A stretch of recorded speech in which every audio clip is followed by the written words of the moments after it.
ഡോക്ടറെ, ഈ കുഞ്ഞ് എപ്പോഴും കരയുന്ന വിശന്നിട്ടാണോ? കരയുമ്പോൾ ഫീഡ് ചെയ്യുന്നില്ലെന്നുള്ള പരാതി കേട്ട് ഞാൻ മടുത്തു. ഇല്ലടോ, അതൊരു തെറ്റായ ധാരണയാണ്. കുഞ്ഞ് എപ്പോഴും കരയുന്നത് വിശന്നിട്ട് മാത്രമൊന്നുമല്ല. കുഞ്ഞുങ്ങൾ, പ്രത്യേകിച്ച് ന്യൂബോൺ, അവർക്ക് എന്ത് ബുദ്ധിമുട്ടുണ്ടെങ്കിലും അവർ എക്സ്പ്രസ് ചെയ്യുന്നത് കരച്ചിലൂടെയാണ്.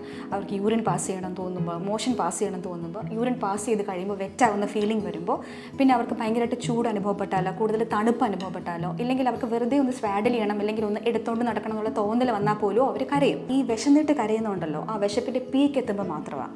വിശക്കുന്ന കുഞ്ഞ് കരയുന്നതിന് മുമ്പേ തന്നെ അതിൻ്റെ ചില ലക്ഷണങ്ങൾ കാണിക്കും. നമ്മൾ ബ്രസ്റ്റ് ഫീഡിങ് ക്യൂസ് എന്ന് പറയും.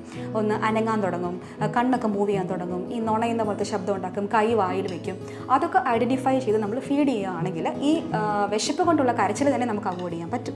ഒരു ദിവസം ഒരു 8 to 12 ഫീഡ്സ് ആണ് നമ്മൾ പറയുന്നത്. ഒരു ആവറേജ് ഒരു 10 ഫീഡ്സ് എ ഡേ ആണ് നമ്മൾ പറയുന്നത്. അപ്പോൾ അതിൽ കൂടുതൽ 12 ഫീഡ്സിന് മേളിലൊക്കെ ഒരു ദിവസം വരുന്നുണ്ടെങ്കിൽ തന്നെ നമ്മൾ അനാവശ്യമായിട്ട് ഫീഡ് ചെയ്യുന്നുണ്ട്, ഓവർ ഫീഡ് ചെയ്യുന്നുണ്ടെന്നാണ് അർത്ഥം. സോ നമുക്ക് അഡിക്വേറ്റ് ആയിട്ട് പാലുണ്ട് എന്നുള്ള കോൺഫിഡൻസ് നമുക്കുണ്ടെങ്കിൽ, ഒരു പീഡിയാട്രീഷ്യൻ പറഞ്ഞിട്ട് നമുക്കൊരു കോൺഫിഡൻസ് ഉണ്ടാവുമല്ലോ അഡിക്വേറ്റ് പാലുണ്ട് എന്നുള്ളത്.